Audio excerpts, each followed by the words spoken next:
It's July the 10th, 2019. This is 508, a show about Worcester. Worcester's Libertarian Voice. I am Mike Benedetti. This is Brendan Melican. Hi, Brendan. How's it going? Brendan, it has been a weird and violent couple of weeks in Worcester, and as usual, I feel like we have nothing to add to this conversation. So you're still stuck awkwardly in a closet as with what's-his-face said, nothing to add.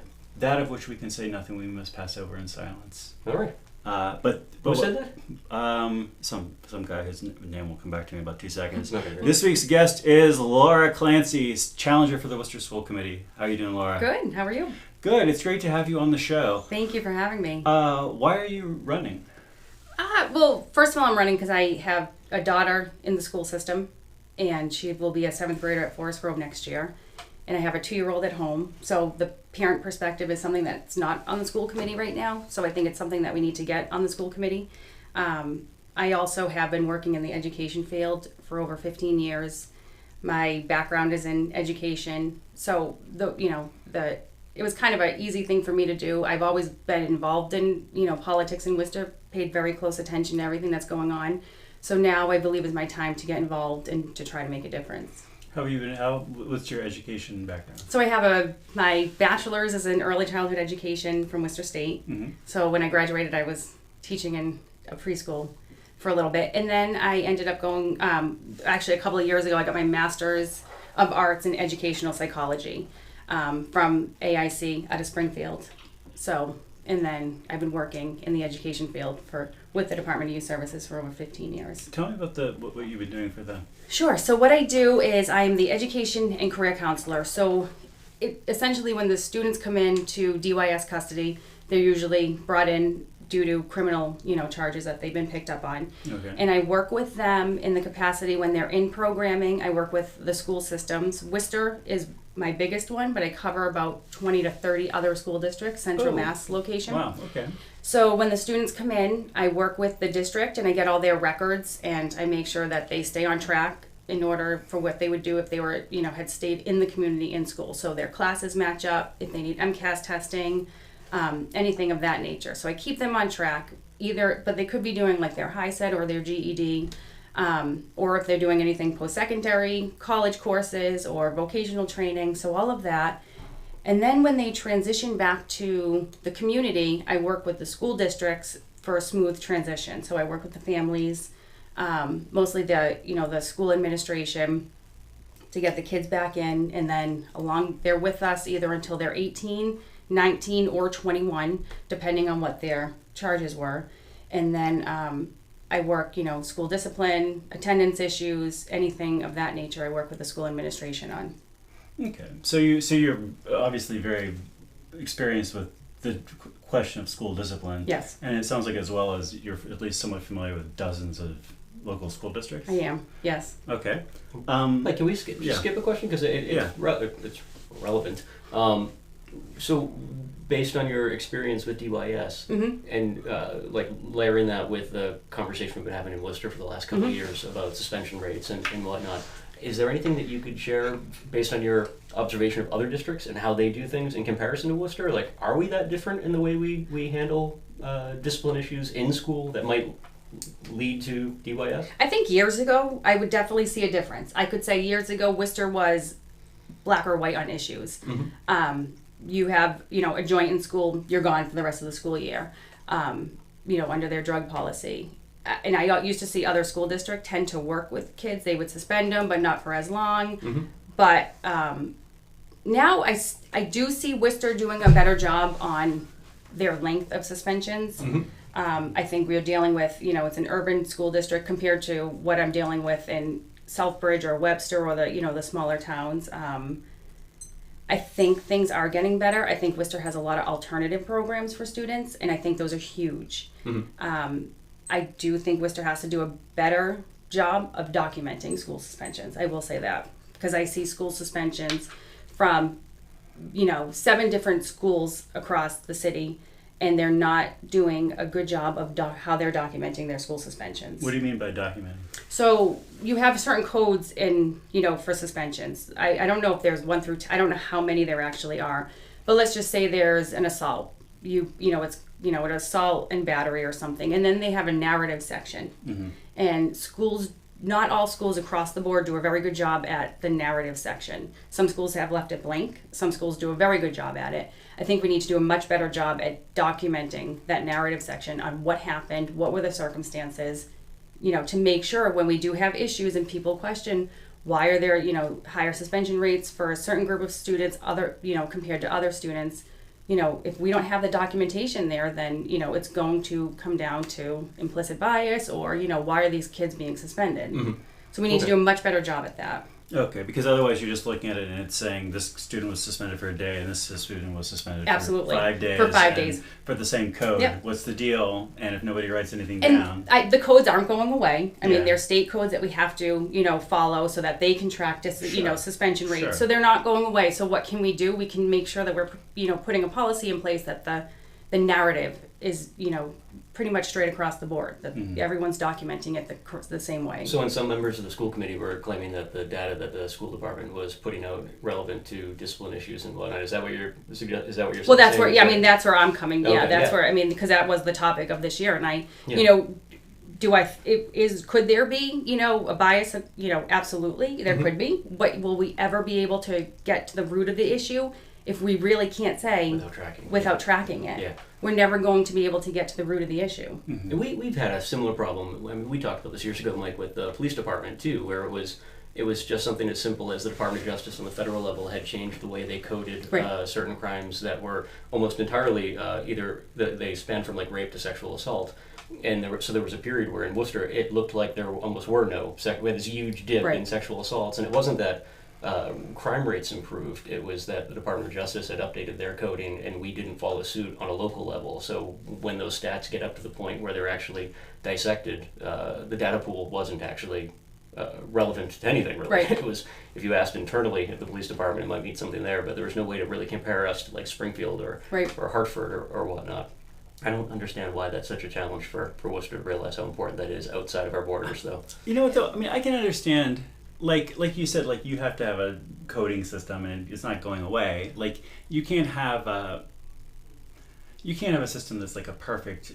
The map is not the territory, to quote some other philosopher. And so you can't have some perfect thing. So right, you have to sort of have some approximations, and you have to have some judgment calls, which makes sense to me why like that narrative part's important. Yeah. And like the Department of Justice is not going to track anything related to, the narrative. That probably is something that's more useful whenever you're like, okay, is this a problem at this school with this vice principal system wide?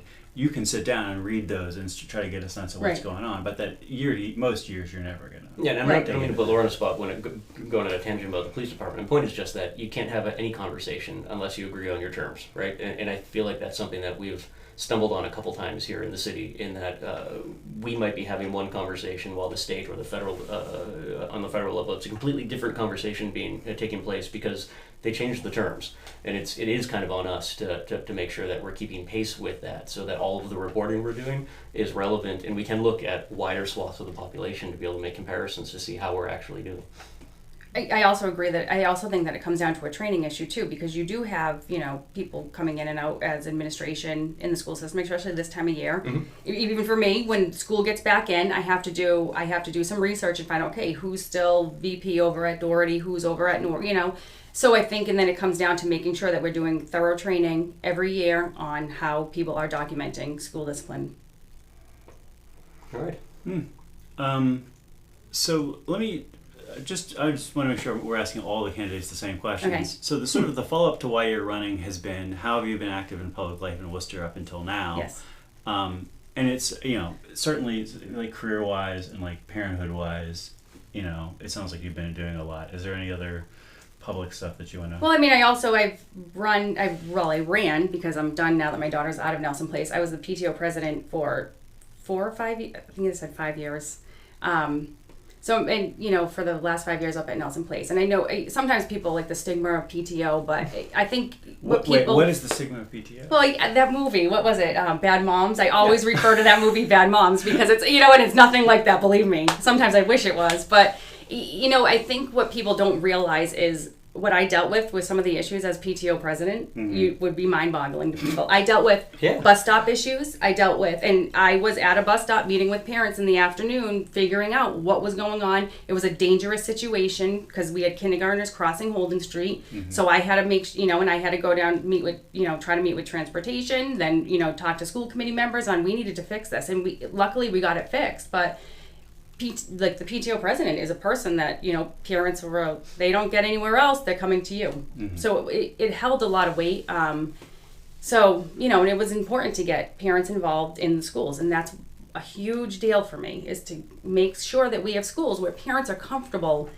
going to the administration, going into the schools, and if they have issues, that they feel that they're being heard. Because even for me, when my daughter was in kindergarten, I was nervous to go to my first PTO meeting. And I'm coming, I'm educated in the school system. I work in the field. And for me, it was nerve-wracking. I can't imagine a parent who, first of all, can't, understand the language, doesn't speak English, it's their second language. And, trying to get into the school system, it can be very complicated. Right. So you need that ombudsman to be there to Yep, absolutely. It's totally the case, too. I did the same thing when my son was at West Atnick, joined the site council for the school. And people would be shocked at the number of school-related issues that actually come through. Absolutely. Just layers of bureaucracy like that are really just made up of the parents who are willing to donate some time. Totally an aside, but I always thought it was hilarious. Like, my father was superintendent of schools for Northborough and Southborough for a number of years. While he was superintendent of schools of that district, he acted as the PTO president for West Atnick Elementary School, where my sister was going at the time. And it was, even the principal up there at the time, couldn't really figure out why he wanted to do that. But as an administrator in the district, he actually realized how important that was. Absolutely. The number of decisions that are being made at the school level that never even make their way up to the school committee or the administration, they blow people's minds. It's just like the way we talk about boards and commissions often. It's the vacancies on something as simple as the cable commission actually has meaningful impact on the city down the road. And most people just ignore that stuff. Laura, you were going to say something? No, I was just going to say that. Actually, I lost my train of thought, but being a school committee member, that's a huge deal. We need to have somebody on there, and I'm not saying that everyone, they do a terrible job at it. Some do a phenomenal job of it, but we need to be able to make sure that there's somebody on there that parents can go to, that with their concerns, because it is a complicated system. And even, I've been working with Worcester Public Schools for over 15 years. And sometimes I can understand how somebody who doesn't understand the system, doesn't understand how things work, just throws their hands up and say, it's impossible. Enough. I'm done. And by the time the students that I work with, by the time the parents, because my students are a little bit older, high school level, even older than that. The parents are, they're done. I want to ask the next question. Worcester is owed in excess of $100 million due to the state underfunding our school system previously. What would you like to see us do to get this money back or to make this situation right? I think the most important thing that we have to do is, work with our legislation to make sure that the Promises Act goes through. I hate to say it, but sometimes the only way things get done is through lawsuits. That's how it was in '93. And if that's something that we need to do to make sure that we're getting the funding that we deserve, do I think we'll get back that $100 million? No. But I think that we need to make sure that what we're, from now or going forward, that we are getting the money that we are owed in Worcester, because it is desperately needed. If you were in favor of the lawsuit route, would you be more in favor of Worcester doing that alone, or trying to partner with? No, I would try to partner. Yeah. I would definitely try to partner with other communities, and I know that they've talked about that, and I know that there's been some discussion on it. But this is what I hate to see, that this is what it comes down to. In order to get that we deserve, we have to do a lawsuit. If, like I said, that's what worked. Such is life. 15 years ago, or 2093, I don't know how many, whatever, 15 years ago it worked. So if that's what we need to do, unfortunately, it might be, it might be something that we have to do. What's important for people to know about the academic outcomes of our schools, and for people to know about discipline in our schools? Well, academically, I think that people need to, what's important for them is that are we producing students who are ready for post-secondary? Are they ready for careers? Are they ready to go into college? Obviously a lot of people weight the MCAS very heavily. How are your scores? And I think that, we see that all the time. Are you underperforming? Are you performing? Where are you? How are your, for me as a parent, that was never, and I can't believe I'm going to say this, but I never put pressure on my daughter for the MCAS test. Okay. Everyone's like, make sure they have a good breakfast, make sure, and I was always like, nope, regular day for us, because I'm not putting that stress on you. I don't want you to feel that this test is the end-all be-all for you. And she's always done great on the test, but I've never put that pressure on her. It's a regular day in our life. The only thing she asks for is gum. I give her gum because she can chew gum that day of the test, so that's all we do.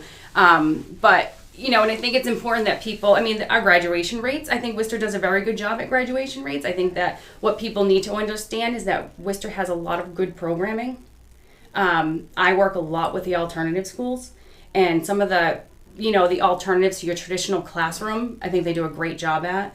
I would love to see more vocational Chapter 74 funding go to our alternative schools and to our regular high schools. I know there's many talk about Worcester Tech.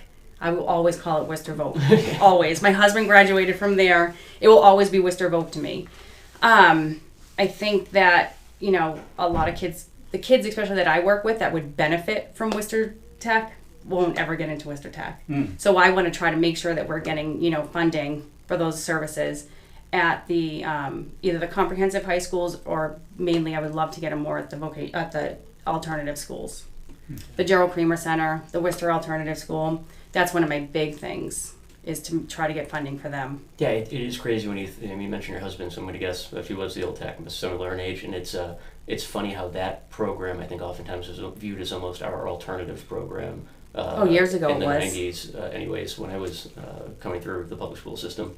And now it's probably needed more than ever, but it's treated as the exact opposite. It's almost like an exam school or something to get into, and it just seems so obvious that something in the middle where you're just treating people like human beings, like not a punishment to go there, and actually offer a skill set just seems so obvious to me. And whether or not you're going to college, those soft skills that you're going to obtain from going to a vocational program are things that you need just in in general in life. But like I said, my husband, who I did go to St. Peter Marian, but then I went to Worcester State, and I have a master's degree, and I'm going to tell you right now, he's a union carpenter. He makes more money than I do. Yeah. And, people, for years, I think people, put the perspective that you need to go to college, We need to change that. We need to start talking that if college is not for you, great, but let's look at something that you can do in the trades, post-secondary, something that will work for you. And whether you know now or not, whatever you're doing vocationally or any training that you do get will benefit you.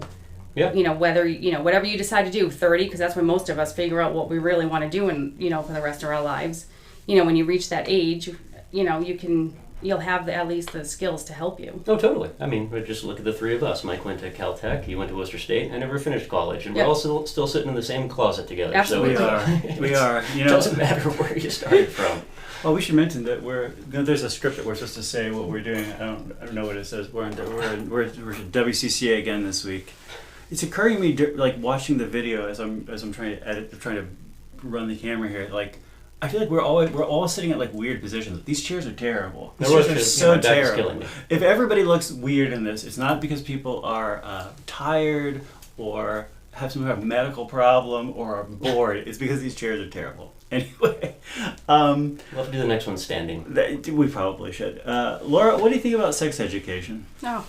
I don't want to keep no, wait. I obviously I do think it's an incredibly important subject, and for me, I'm going to be honest. When I figured out that we really didn't have a sex ed program, I was like, just weird. What? Yeah.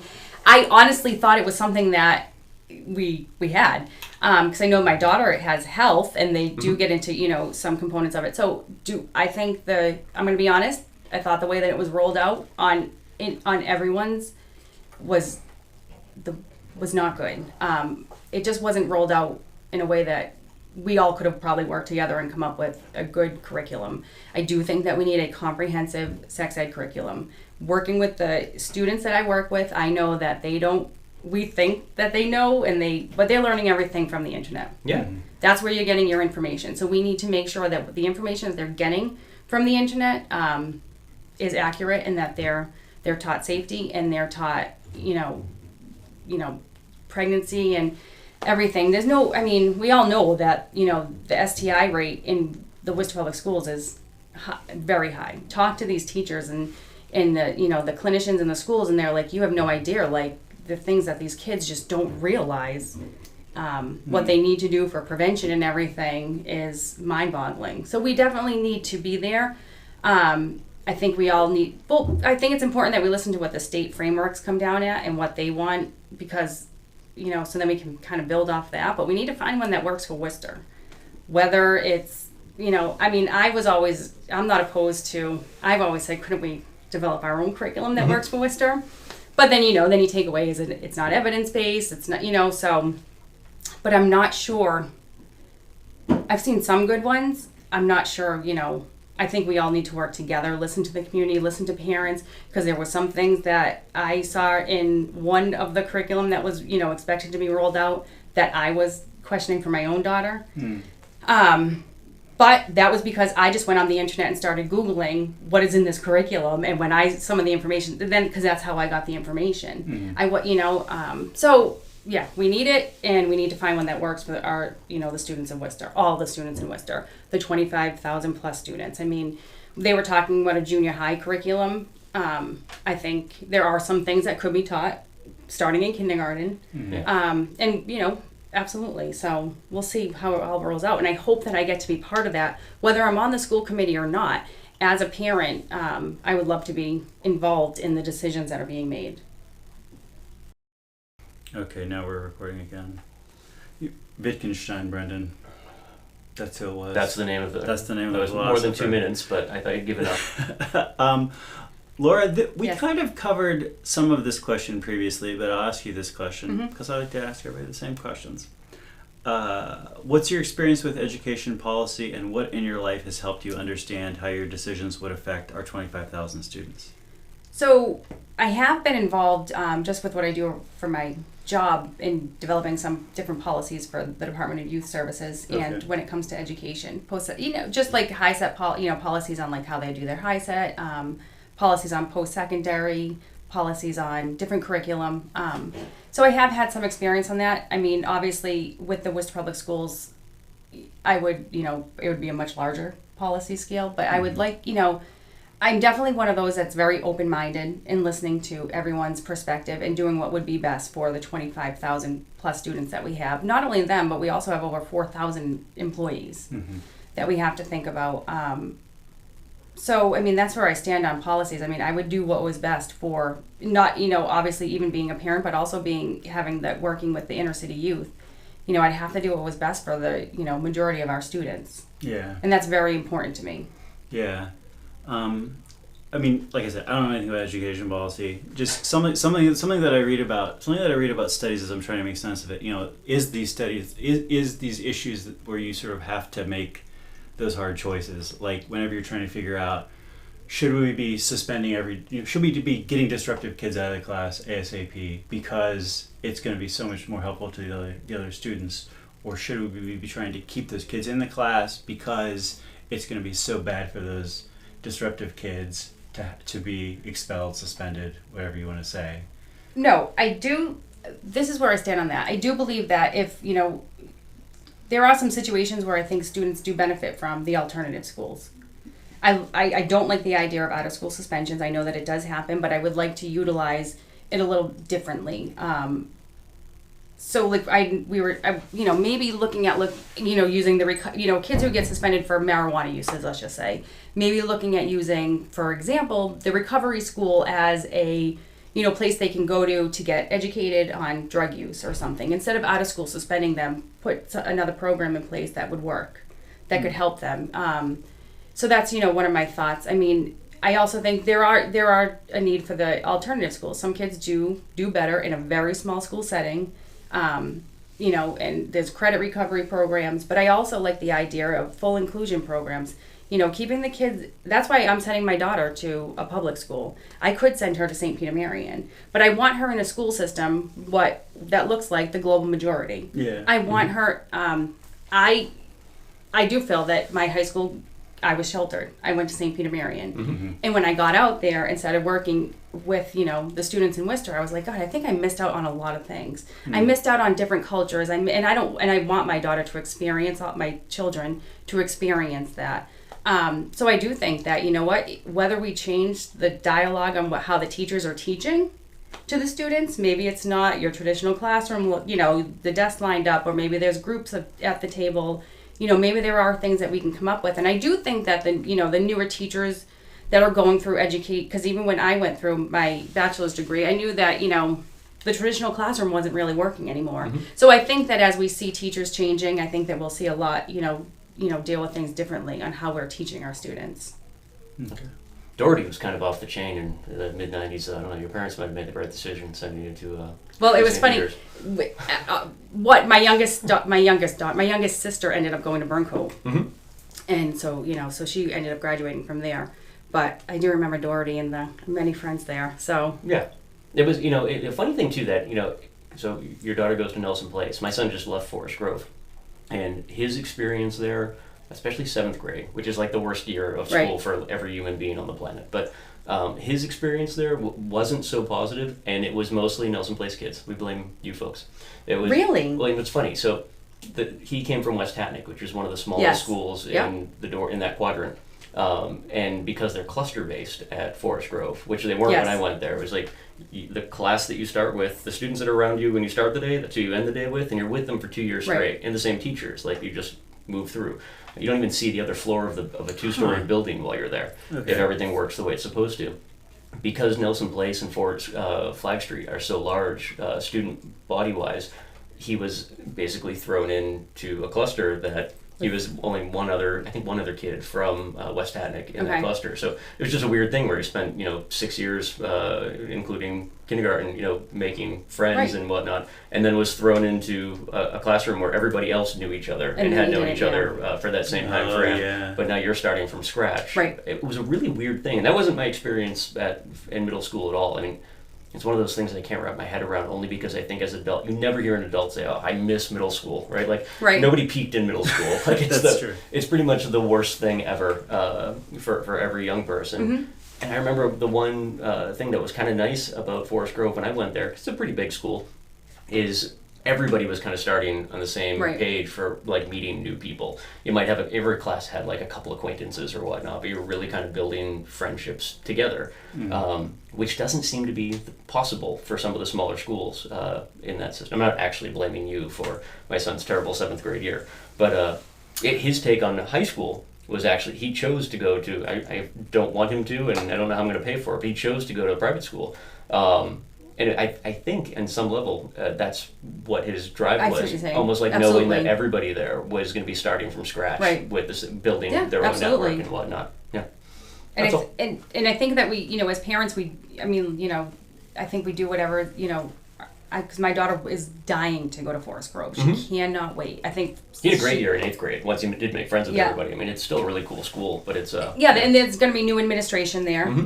So it's going to be interesting to see how that changes things, if anything does change. But she's very excited about it, and and I want all children to feel that way in Worcester Public Schools, and they should feel that way about going into Worcester Public Schools. Yeah, any school.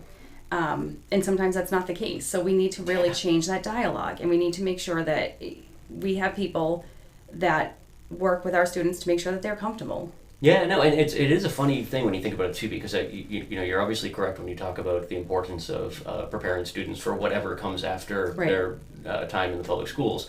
But at the same time, and I think this is one of the things that as adults, even as parents sometimes, we're not always great about, is remembering that being a kid kind of stinks sometimes. Yeah, absolutely. And it's like, I don't think we ever really go back to say like, okay, this is the curriculum we built to make sure that our students are successful, or this is the testing framework we're going to use to ensure students are successful, and then double back to the actual young people involved in whatever adults created, and and try and gauge how engaged they are, or how if they're even enjoying being there on some basic level. Like, that's an afterthought. I don't know. I feel like as adults, we're so used to the idea that that's just miserable. It's hard to say. We go sit in an office all day. It's like I definitely when I was in school thought that like a lot of it was intentionally engineered to just like break you.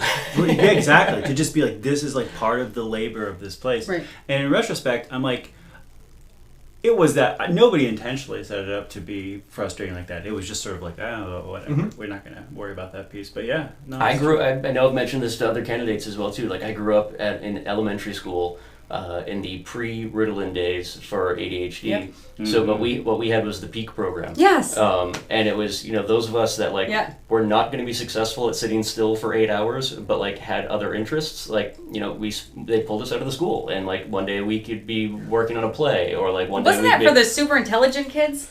They never really framed it to us that way. I always thought that it was the PEAK program. I mean, it was an arts program for that was back when the Lottery Arts Council existed. So when the lottery first started, all the money from the lottery was supposed to be going to funding arts education and cultural development in the Commonwealth, and that slowly got chipped away and whatnot. And that was the money that came into the public schools was for the PEAK program.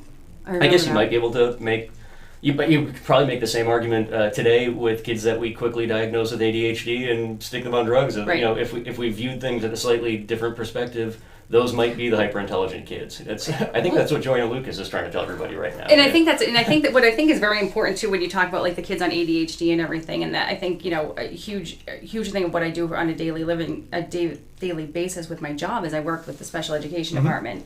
Making sure that kids that have IEPs or 504 plans that the accommodations that the school system are giving them work for the kid. They're not just this blanket accommodations or anything. Yeah. So that's another huge. I've worked very closely with the special education department over my years. So advocating for the kids. Sorry. No, that's fine. I thought you were done. I can't even imagine if I was in public school today, knowing what I remember, which isn't much, about my time in public school 25, 30 years ago, but then knowing what I know about the district or any system now as a parent, I can only envision that my time would have been spent in re-education in Clockwork Orange. That's my eyes would have been propped over and strapped to a chair, and that's the only way they would have been able to get me to learn basic addition and subtraction. And you feel like that would have overall been less good than the alternative? I think that would be less good than the alternative. Yeah, but no, we did have those programs where. And again, I guess it comes full circle in a way too. Something like sex ed, I think on some level, everybody is willing to look at that and say, okay, there needs to be some, whether it's an opt-out system or adjustments made to the curriculum, it needs to fit everybody's needs and the needs of the community on some level. Again, looking at student expectations and just the level of satisfaction with what is being delivered to them, I think we also kind of need to do the same thing in a weird way, right? It's we can't just assume that there's a one-size-fits-all approach to delivering an ed program to a student. And standardized testing, I think, has made that a necessity, while somehow, unfortunately, ignoring that there might be smaller pockets of students who have learned differently. Well, my theory is that every student has to be looked at that way. That every student has to be looked at as the individual learner. I will say that what we do in my department, we do an amazing job at it, and but we also have very small classrooms. Yeah. So we're able to do that. But I do agree. I think that we need to, do a much better job at that and making sure that we're looking at each individual student and seeing what works for them. I also think if we started to do that and we started to change the way that the classrooms look, I think we may be dealing with less discipline issues as well. But what do you mean by the way the classrooms look? Well, your traditional classroom where you go into the high schools. I mean, if the teacher is teaching in a different way using different ways to to teach the individual students, I think that you wouldn't see as much discipline issues that you do. Okay. Maybe changing up the classroom, or for example, one of my students had refused to take medication, ADHD. So I said to him, okay, how would you feel? Go to the back of the classroom. What would you if you felt comfortable doing this and you pumped out 5 push-ups? What? And it worked for him. Yeah. Something like that. And another thing that with public schools, I hear my daughter come home and she's like, oh, we have silent lunches. And I'm like, what's a silent lunch? That I'm like, why would you have a silent lunch? This is your time. Is that a punishment, a silent lunch? No, it's what they did because they only have these 20-minute breaks or whatever for lunch, so that they have to make sure that they're eating in this time frame, but yet they can't socialize. And what? Of course I'm going to socialize during the classroom because my friend's sitting right next to me and I didn't get a chance to talk to you at lunch. Those are very important things. Recess, very important things. I mean, what would we do if we added 5 minutes to the day, for the kids to have recess? Would it change the classroom? Would it change some of the things that are going on in the classroom? I think it would. And I think those are some things that we have to look at. Yeah. We did a lot of push-ups when I was in school. This in PE. A lot of drop and give me 10, drop and give me 20. I mean, Mike, you used the right language earlier talking about disruptive students and whatnot. And that's, another kind of why I was sticking on the way we code things and whatnot, because like, what does that mean, being disruptive? Like, you say that to someone, I'm sure they have something in their head about a student, like, I mean, there's a whole there's a kid who's yelling, and then there's a kid who's punching the teacher or whatever. So like I know, like, myself and my son, same thing. Again, it was like sitting still is not like a strong suit and whatnot. Like, I was always a big leg tapper and what have you. I remember the first time my son came home from school. I'm really sorry if you were watching this and I'm telling stories about you and whatnot over. But I remember the first time he came home from school upset because someone kicked the back of his chair. And it was like this light bulb moment as a parent. I'm like, were you tapping your leg? Like, not, you were kicking there? It was without even realizing it, he was actually doing something that was being disruptive to the student behind him. And that was the reaction. The student was basically, just stop. Like, please stop. And it was, but from an educator's perspective, similar to lunch, you've got X amount of time to cover X amount of material, and it's on you to accomplish that. Something as simple as a kid who can't sit still, that's disruptive, right? Like, that is throwing off the flow of the entire school in the entire classroom.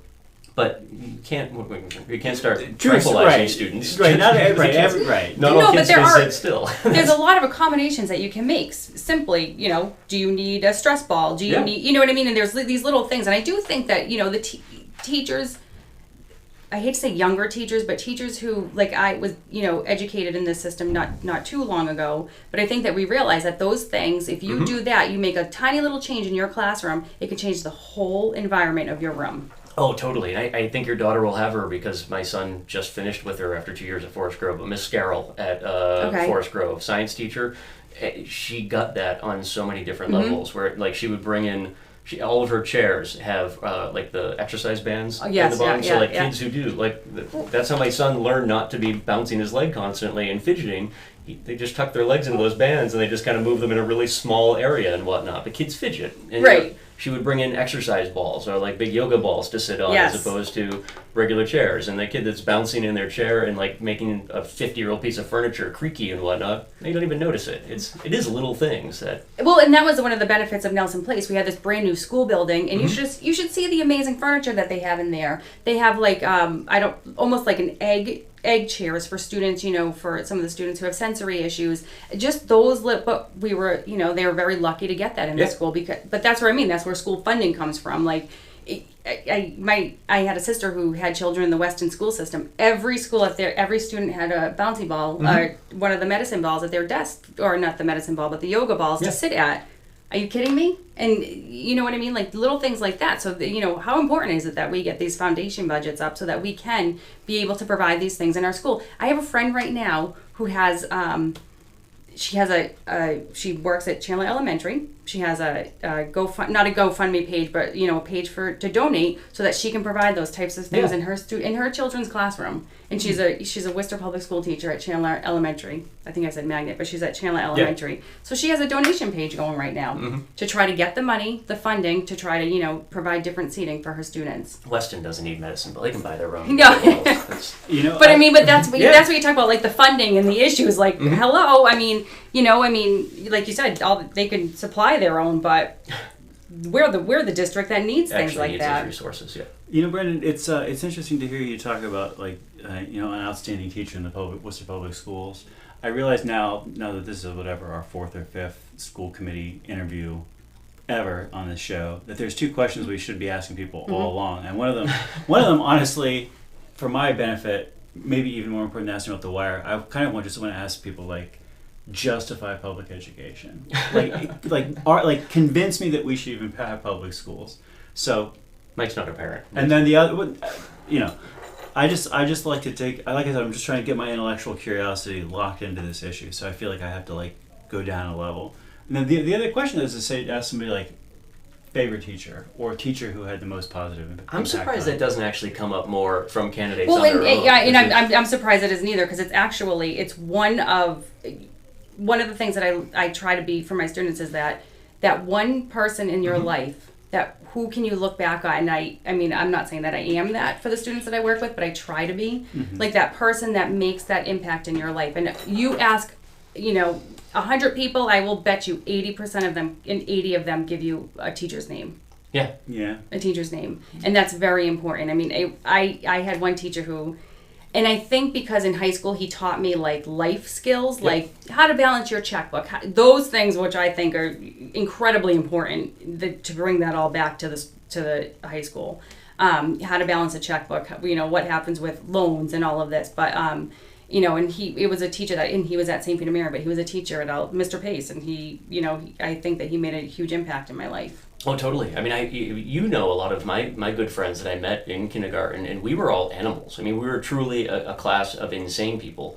And, right from kindergarten, Miss Gamarsh, who was my kindergarten teacher, she had such a strong personality, but also an understanding that, like, we weren't actually all terrible human beings. We just were super amped up kids that had way more energy. And she made sure we got all that out. Like, nap time in kindergarten was something that actually needed to happen because she allowed us to, wipe ourselves out. And then in the afternoon, that's when the learning actually started. In 6th grade, booking that experience, what the name's escaping me right now, Gary Hagenbush, he built an entire curriculum for us around Shel Silverstein in our 6th grade year. And it was like every aspect of learning involved Shel Silverstein. Right.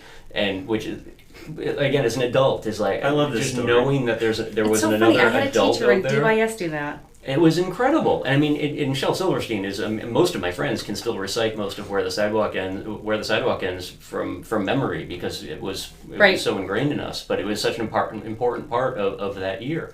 But even in high school, like you said, like life skills, like I had a teacher, Frank Corey, was a history teacher. He knew right out of the bat that myself and one of my close friends in that class, we were not interested in accomplishing anything from an education perspective, but he treated us as adults. So like his expectations of us weren't necessarily academic. They were not allowing us to act like idiots constantly. Right.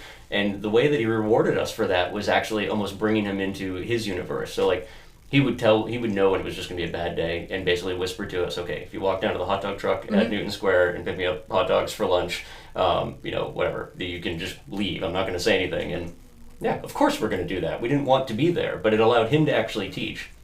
And via bribing with hot dogs, also ensured that while we were doing something that if we got caught doing it, we were going to get in trouble for, and there was no way we could rat him out, it ensured that we weren't going to take full advantage of the kind of long leash that he was putting us on. It made us actually act more responsible than I think a lot of the students who sat still for like they were supposed to for an entire period were forced to act. It was great stuff. Yeah, I mean, we do have a lot of great teachers in the Worcester Public Schools. We have, and that's what I was saying earlier. I think we need to also change the talking that we do about Worcester Public Schools. We have a lot of amazing programs, and you look at the career pathways programs that are being implemented across the city. And like I will go back to the alternative schools. Some of the things that they do at these alternative schools to help these kids graduate it's pretty impressive. Yeah.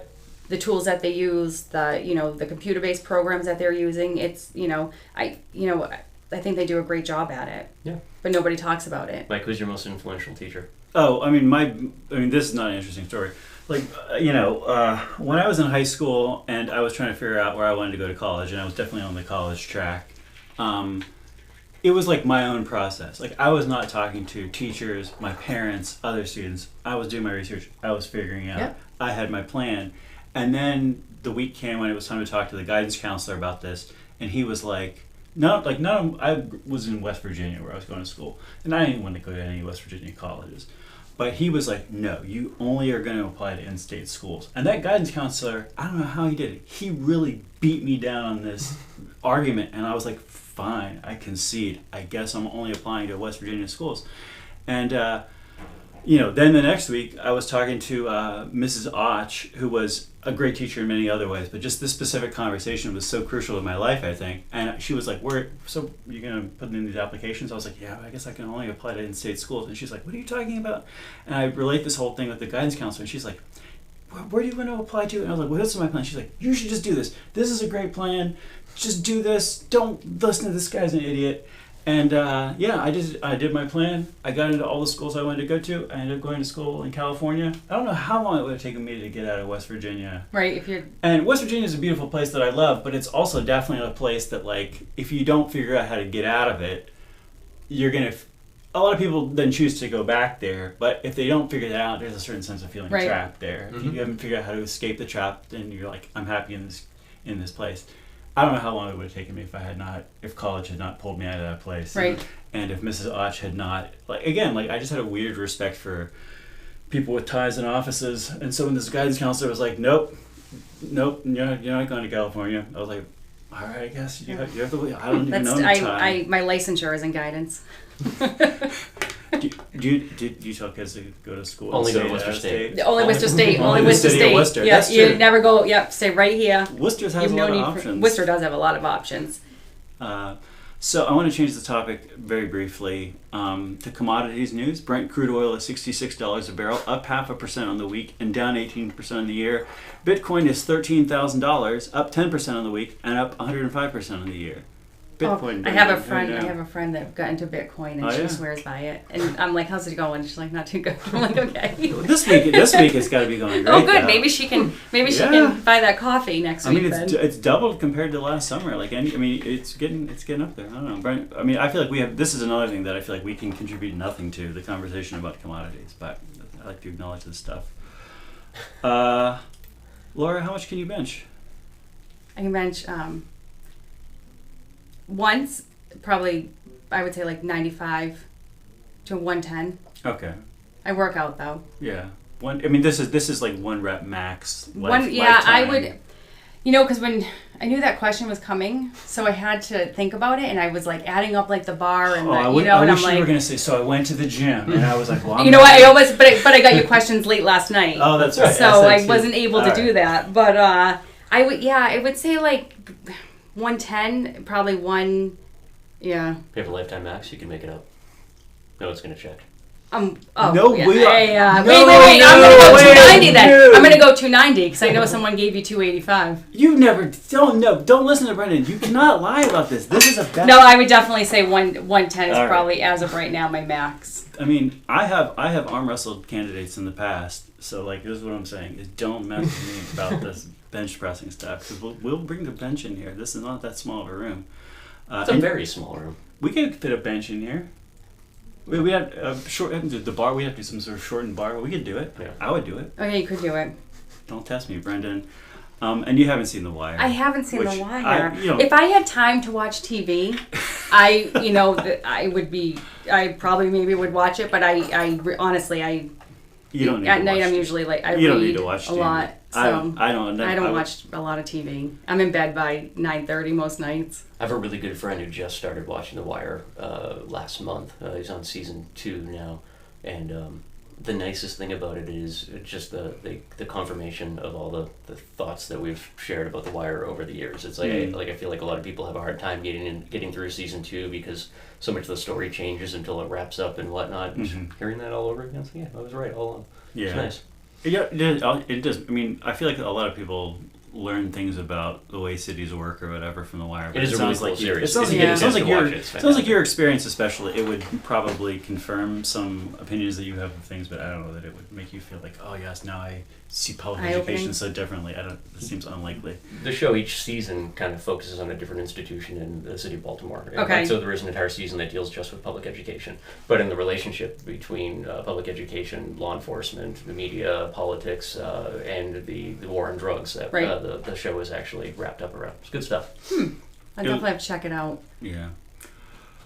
Well, Brendan, do you have any more questions? I don't think so. All right. Well, it's getting stuffy in here. Laura Clancey, thanks for being on the show. Thank you for having me. We are me. running out of oxygen. But Thank you. Yeah. Good luck in the election. Thank you. And everybody at home, we'll talk to you next week.